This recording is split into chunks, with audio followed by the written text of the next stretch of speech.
Hey, welcome to the Recovery 180 podcast. And today I've got none other than Jim Caruso. And I know you're probably famous for something there, Jim, and we're gonna get to know you a little bit better. But thank you very much for being part of our podcast. Hey, welcome. Thanks for being invited on. And I don't know whether I'm famous for anything, maybe infamous, but Yeah, there you go. oh, I think um, I think we'd all lay claim to that we're there's stuff yeah, that maybe we were famous about that we want to forget about from our past too. yeah. Well, So it depends who you talk with, that's for sure. yeah. So if I was going to say Jim Caruso, tell me about something about yourself and where you came from and how you began life and where you lived and all that sort of stuff. Give me a little bit of a background on your life. So I was born in Princeton, BC, which is beyond hope. Anyway, you come in. Beyond hope. Yeah, And exactly. we were kind of the like lower income family there. Um, We we didn't, I mean, it was just a small kind of one horse town, and Hmm. my mom and dad were both veterans from the Second World War, and they got married in Victoria and came to Princeton and tried to do a little farming and a little bit of that kind of stuff. And I have three siblings, two older brothers who both have passed now, and a sister who's younger than me, and so we all kind of grew up in that little town. It was okay, but we came from a highly dysfunctional home, and I think it had a lot to do with the Second World War and just being poor. And my dad's background was from Palermo, Sicily. He was born in Canada, but his family was born and they left Sicily in around the 1900s, I guess. My mom Mm-hmm. was from Scotland and then Ireland, and they left in about the same time and ended up in the States and then immigrated to Canada. So they had a pretty rough background. And in those Right. days, it was like lots of pain, I realize now my dad suffered lots from PTSD. He Hmm. was one of the Canadians that helped liberate Holland. Oh, okay. And Hmm. so some of the things that he saw when he was, 20 years old, some of the things he had to do would be pretty horrific. My Hmm. mom was actually, she was a cook in the hospital in Victoria, and that's how they met. She cooked for all the officers and all the people who came back with injuries from the war. So we ended Mm-hmm. up in Princeton, and then that's where I was born. But it was lots of alcohol, lots of fighting, lots of like really threatening things on our life. So it was really dysfunctional. We didn't know anything different, and Hmm. we didn't come from a Christian home or anything. We didn't have anything, but so we grew up with a lot of anger and a lot of fear and that kind of stuff. So what, like, were you abused too physically, or was it just lots of hollering and screaming, or No, what did you experience? we have, yeah, lots of physical abuse, Hmm. lots of verbal abuse. Right. Being Irish, she had red hair. She was a corporal in the army. She we say that she had an eyebrow that would disappear into her hair, and that's the last thing you saw before you became unconscious. She was like a puncher, Yeah. a kidder, and of course it's not obviously the best way to grow up. Um, but she was pretty fiery. My Hmm. dad, on the other hand, was like one time he just um, this we were on a holiday and he decided to try to kill our whole family and over by Grand Forks, the Blueberry Paulson. Before it was was still gravel at that time years ago, and Hmm. he pulled the car over a couple times, and all you could see off the hood of the car was air. Then he'd Hmm. pull it back, and we were four of us young kids Hmm. screaming for our lives, and it was just that kind of thing. And then my dad tried to commit suicide, ran the car into the telephone pole as fast as he could, and survived. And then my mom tried to commit suicide shortly after that, and like it Wow. was just a crazy, we call it Crazyville. Like it was just totally crazy. So So how was that? How were those kind of incidents? Like, I don't know, how old were you at that point, and how was that affecting you? So, really started to escalate after I was about 8 years old. My dad got um, diagnosed with cancer. And Mm-hmm. so in those days, there was nothing really. to help him. There was no research that is there today. And so he suffered Hmm. a lot, suffered with cobalt treatments and things like Hmm. that that were really, really invasive. Right. And um, so he was just an angry man and Hmm. hurting man. Not maybe so much angry just to be angry, but he was hurting deep. Hmm. Hmm. And so was my mom, and they're both poor. So um, it shaped our lives. I mean, So it really. how did that shape you? Like, did that make you tough? Did you feel that you had to be, did that spill into you where you became tough and then it kind of, you took it out on other kids, or how Yeah, did there that was work? there was part of that. I had a chip on my shoulder. I was angry. I was angry Hmm. at God. I didn't know Hmm. him. We weren't Christians or anything. Yeah. I was really angry at him. I remember when my dad died, I was 13, and there was a kid in school, and something he said something in the playground, Hmm. and I just grabbed him, put his head between my legs, and just punched until the principal pulled me off him. Hmm. Like I was so angry because like I was didn't have, it was just so cruel. I mean, kids are cruel, right? Yeah. And Yeah. so Well, and there wasn't resources then to nothing. help you deal with loss and stuff like that, you know. No. So did that anger sort of stay with you then as you went through your older years, your next few years, or? Yeah, I started drinking about then, like, 12, 13 years old, and I started drinking beer, and then I started to get some hard stuff Hmm. and drugs and marijuana and stuff like that weren't around as much then in those days. And so I drank quite a bit, and as I went into my teenage years, I kind of picked up where my mom and dad left off. We just partied every weekend, and I was the life of the party. I like to make people laugh. Of course, that's another sign and a symptom of the brokenness inside you. And so I Yeah. decided to be kind of well, I didn't put up with any guff. I was a street fighter at the same time. Hmm. In a street fight, you always need two people. You need one to win and one to lose. And I was always a loser. Yeah. So I got good at losing. But yeah, yeah. But you were able to And make a joke about it after well, anyways, because yeah, and you I had a and good I sense of humor. I feel that that's probably where that originated because the pain is so deep. Hmm. And so I started drinking. Like when Elaine and I got married, I was really drunk when I got married. So Hmm. so my brother was the best man, and we were really. I was so drunk, honestly, that I spelled my name wrong on the marriage certificate. Oh, well, that's probably a Yep. first. That's probably a Yep. first. It's pretty good and then I went to get it changed about 40 years later, and now I have a doctorate. And I'm Yeah. standing in line, and the gal says, "So, what are you here for?" I says, "Well, I spelled my name wrong on the marriage certificate." I thought, And she thought, like well, that was probably a joke. She probably thought you were she kidding. probably thought it, but then she looked at it, and you don't have two M's in Samuel. That's Yeah. what I think I learned. Yeah. Yeah. So I drank. I drank a bottle of whiskey a day. Mm. Worked on Wow. construction. Lane drank a case of beer a day. Her family is again, very dysfunctional and Hmm. lots of alcohol, but they Right. didn't fight like my mom and dad did. Mm. And then I remember one day, we were drinking, and this is how stupid it is. She wanted me to, I wanted to fix the vacuum cleaner we had. I mean, we were Hmm. poor and young marrieds. And she said, no, I want you to buy me a new one. And I said, no, um, I can't afford one. And so she Yeah. said, she actually didn't say anything. She just slapped me.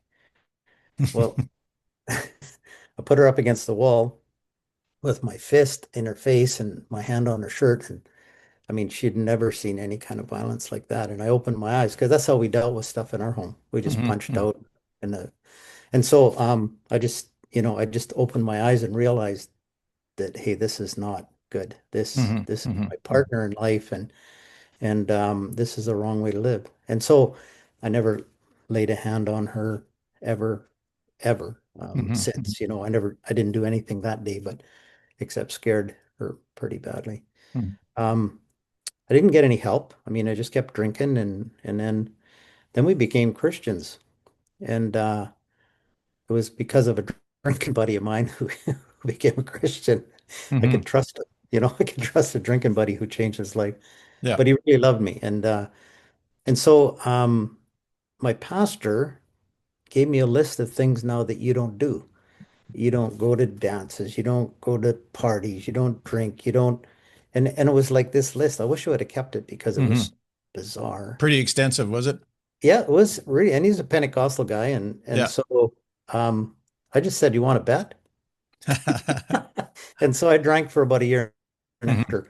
But then, So and I was in you were going control. to church at that point. I was going to church, yeah, but I Yeah, was in yeah. control of my drinking then, you Well, see. of course, right? Yeah, so and I run a welding business, so I had a beer fridge, and Hmm. and all the guys would come in with their rigs and stuff and drop them off, and then we'd sit and drink beer till 8 or 9 at night, and then I'd work through the night on their rigs so they could go back to work in the morning, and it was just like a bizarre, but that's the way I was raised, and that's my community. Hmm. And so one day I was sitting having a beer with my father-in-law. They lived on the third bench. We lived on the flat. So Hmm. they were in the high class and we were not Hmm. even in the low class. We'd had to go up a couple of notches to be in the low class. Yeah. So I said, I was having this Labatt's Blue. Um, and it was a hot sunny day and Very Canadian of you. hey, Yeah, there you go. yeah, I Way to be supported. patriotic with your I, drinking. I always wanted to support Canada. There's no, Yeah, and there you that I go. support There you that industry, that's for sure. go. Yeah. So I had this beer and I looked across because they lived up there and there's people that went to our church that lived right across the alley. And Hmm. they're out playing in their pool and they couldn't see me, but I could see them. And Hmm. I felt so convicted about drinking that beer. Hmm. And so I was good because I didn't want to just throw it away. So it felt like a cup of coffee when I was done because it was so warm. Yeah, But I yeah. drank it down. And then I never drank again. Like it Mm-hmm. was that desire to drink just left me. And Hmm. Hmm. not that I wasn't tempted to do that, but I Yeah. just because the Lord just said to me, you don't need that spirit, you got me. Hmm. Hmm. And so then life changed quite a bit because I went I dried out, which my brother, he owned a logging truck. So one day he come up for some work because I got the family ready and then we kept him overnight and fed him as Hmm. well. It Hmm. was a deal for him. So I was working in the shop with him and he goes, you don't drink anymore, do you? I said, no. And we used to drink together crazy. Hmm. Hmm. And he says, you don't swear anymore either, do you? And I said, no.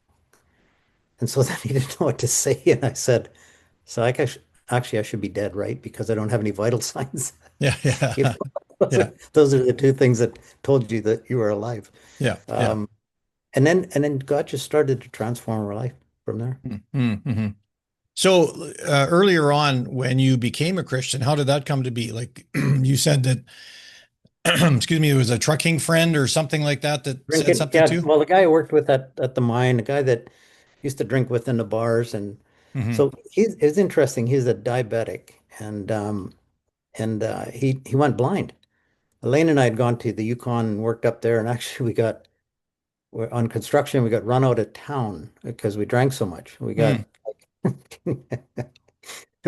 got like told to leave town because we were just Out too of crazy. control. Yeah, Yeah, so yeah. they sent us out of town, and so we moved back to Princeton and about a welding business, Hmm. and then I went to see my friend Wolf, and he said I just looked at him. I knocked on the door, and he came to the door, and I looked at him, and he didn't say anything. Just looked at me, and I said, "So what's going on? I mean, I haven't seen you for a couple of months. Is that any way to greet somebody?" And he just was really angry, and he is the Hmm. funniest guy before Hmm. that. Hmm. He says, yeah, well, this is what God gave me. He says, I'm blind, and that's what God gave me for Christmas. And Hmm. so it was a shock to me. He's only Hmm. about 32 years old, Hmm. two kids, and um so I didn't know what to do. I would like this guy was closer than my brother. I would have given him one of my eyes, but his body would destroyed that as well. Right. So his wife went to church. She is a backslidden Christian, and so she started going back to church, Hmm. and she invited him to go. And he said, I'm not going to go. You're just running around drinking wine. It's Pentecostal church, Hmm. drinking wine with the guys and messing around, and so I'm not going to go unless my brother can come with me. And his brother came with him, and they both got saved. Oh, right on. So then they came with that little article saying, Jim, you need to accept Christ and you need to get saved. Hmm. And we didn't know anything about that. So they brought us to a full gospel businessman's dinner, and I was there for a free meal and nothing else. And Hmm. I sensed the power of God there. And Hmm. then we went to church. They asked us the first week, "Do you want to come to church?" And I said, "No, no, I got to wash my truck. Like I still don't like washing my vehicle, but I would rather wash my truck than go to church." Hmm. Is it? Yeah. So they asked the next week, and the truck was clean. No excuse. No excuse. Yeah. So we used that our daughter was 8 months old, and we figured it'd be good for her to go to learn right and wrong. We couldn't do it on our own, right? Yeah. And we go to this church, and he's there, he's part of the board and everything. And so the pastor, the one that I told you gave me the list after I got saved, Mm-hmm. he's like 350 pounds. He's huge, got hands like, you know, toilet seats is what Hmm. I use, Yeah. but cutting board maybe is better. Yeah. Yeah. And and I thought, what does this guy need God for? Like he can handle anything, right? Hmm. And so he preaches this sermon. There's 12 of us in the church. Preaches this sermon and he goes, I just feel that there's two people here that don't know Jesus. Like Hmm.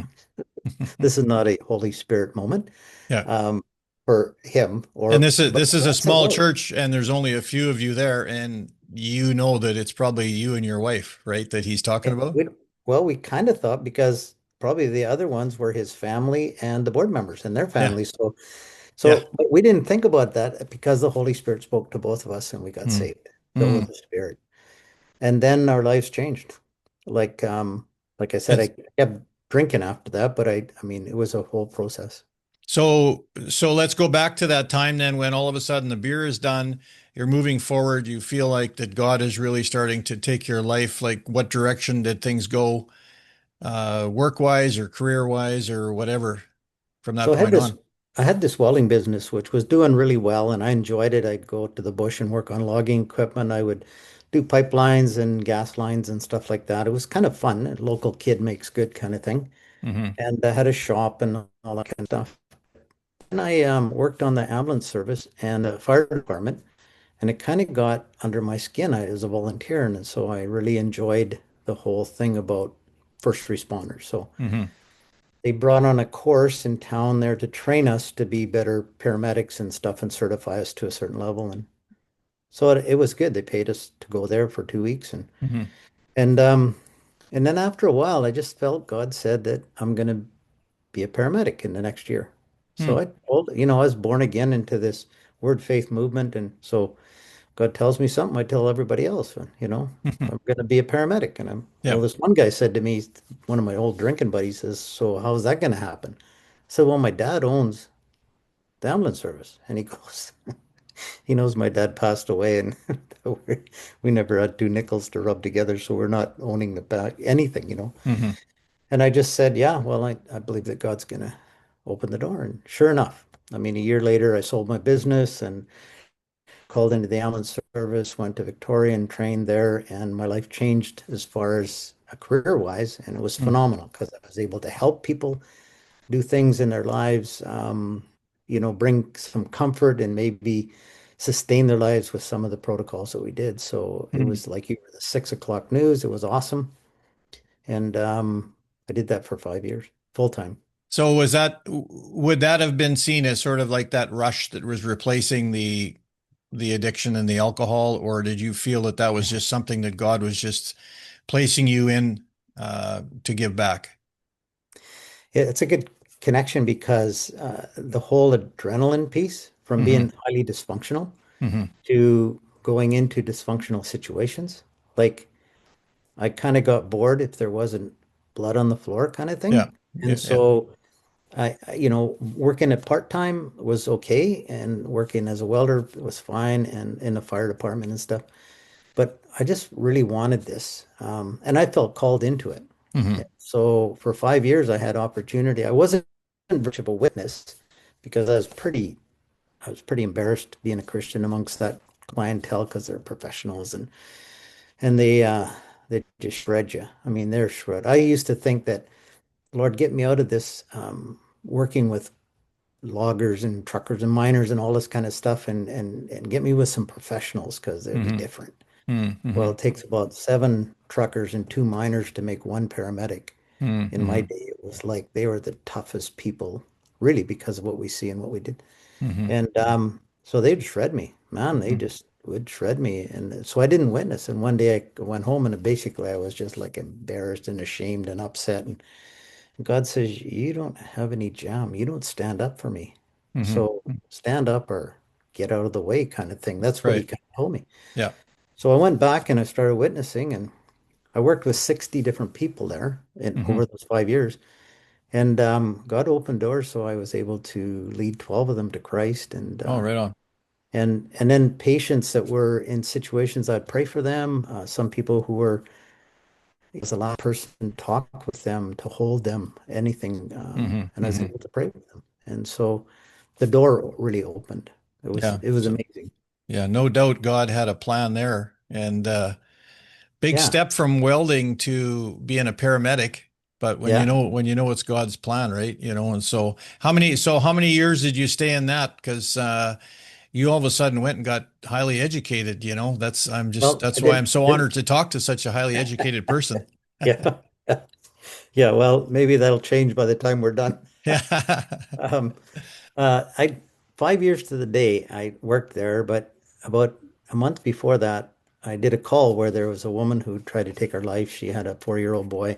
Hmm. She had, had attempted taking her life. I was the attendant. I walked into the room, and my partner was with me, and I see a 4-year-old boy sitting on the couch. As I walk in, the mom was sitting on the toilet taking some Valium and slashed her wrists, and I went in there, and I have a 4-year-old boy at home at that time, Hmm. and it just really rocked me.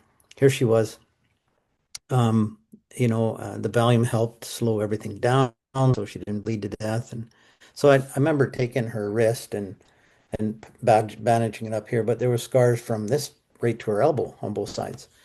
And so I just heard God say, Jim, somebody's got to get into her heart and do some spiritual first aid. Hmm. And um, and so that was my call into ministry. And I started doing correspondence and ended up getting recognition of ministry, credentials, and then God called me to back to Dawson City, 60 miles south of where we got kicked out of town. I drank in every bar in Dawson Mm-hmm. and didn't know where the church was. Were, It were was your were your pictures still on the wall when you walked into town, or you're running around taking them down? no, actually, they were still in the minds of a lot of people, that's Yeah. for sure. Um, and So and we what? had no So yeah. idea. So what was that like? What would that be like to walk back into a community like that you had kind of sort of embarrassed yourself at before, and you're coming back in, and it's small enough, right, that a lot of people probably remembered you. 600 people. Yeah, yeah. So So how did you begin that time, that period? You know, I just began. I walked up on the porch and somebody said, "Hi, Pastor." And I went and looked around to see who they're talking to because that was my first day being a pastor. Mm-hmm. And then I just went and we had no background, no real tangible Bible college.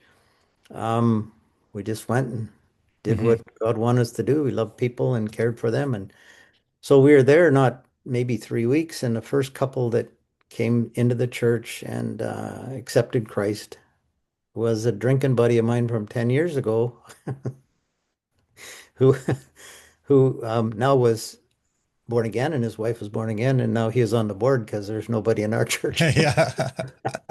So Yeah. so then we just it just kind of went to the town like wildfire because this Well, I'm sure former that, well, even just them realizing what a change had taken place in your life was sure I mean, that was a witnessing tool in itself because you yeah don't have to refer to somebody else when you're an example right there, yeah so, and so I obviously it's a small town and so I was able to put to use tools in the ministry like working in the ambulance service and mm-hmm. working with the doctor.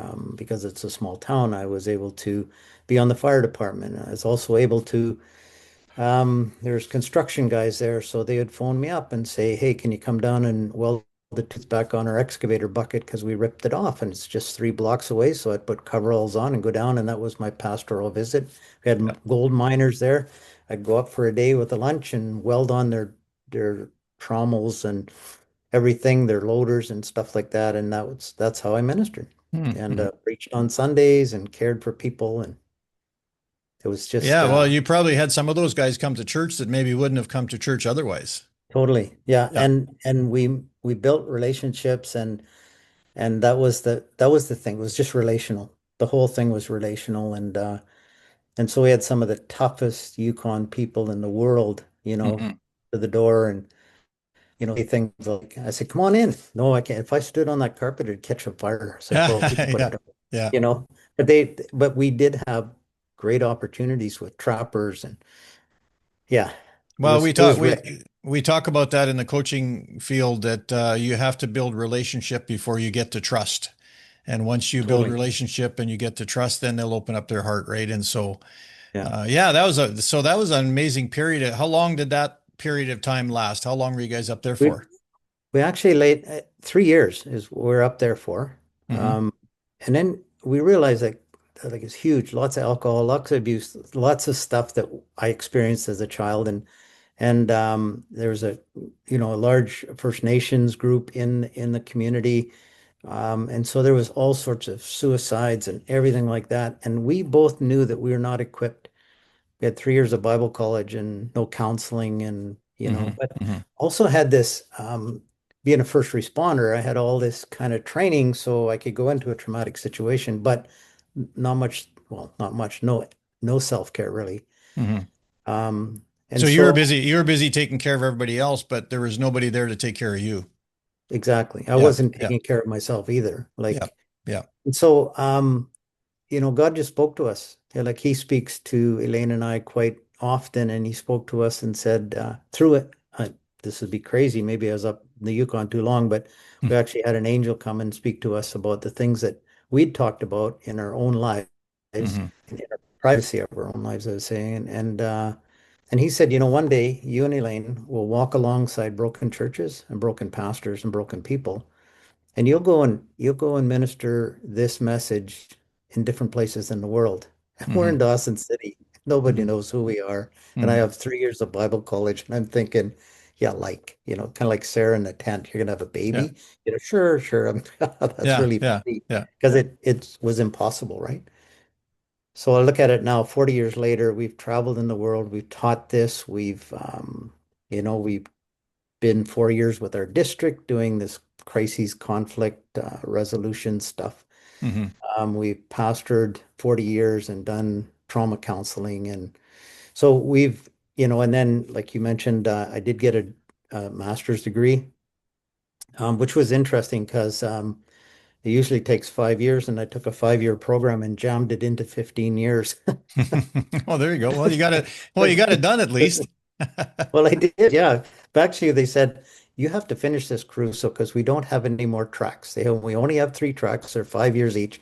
You have to finish now. So I finished. Then it was Elaine's turn, and she said, I'm going to be like she's a really good student. I shouldn't say that now because I'm a professor, but I wasn't that great of a Yeah. student. And so she said, if you're gonna, you need to go get your doctorate while I'm doing this. And I said, Hmm. okay. So I went and got my doctorate, and we both graduated in 2010, she with her master's and me with a doctorate. And it's in this whole area. It's in Hmm. counseling, it's in leadership, it's in all these areas that way back in Dawson City that we um, we were That's where told it that that's started. what we do.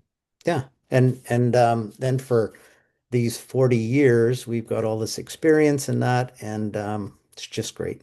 Yeah. So we're kind of winding down here a little bit on time, Hey, but tell us what you're doing now and what you see for the future for Jim Caruso and you and your wife even. so it's really interesting. We came to Langley about a year ago. God opened the door for us to live in a phenomenal place with a great church. And then I got invited into the faculty of Trinity Western University, and they have a global leadership program where all the students come from different countries. They come Hmm. from every country, China, they come from India, they come from Sri Lanka, they come from Fiji, they come from Colombia, like Russia, not Russia so much right now, but they come from everywhere. So Right. so they invited me in to do some teaching as a prof.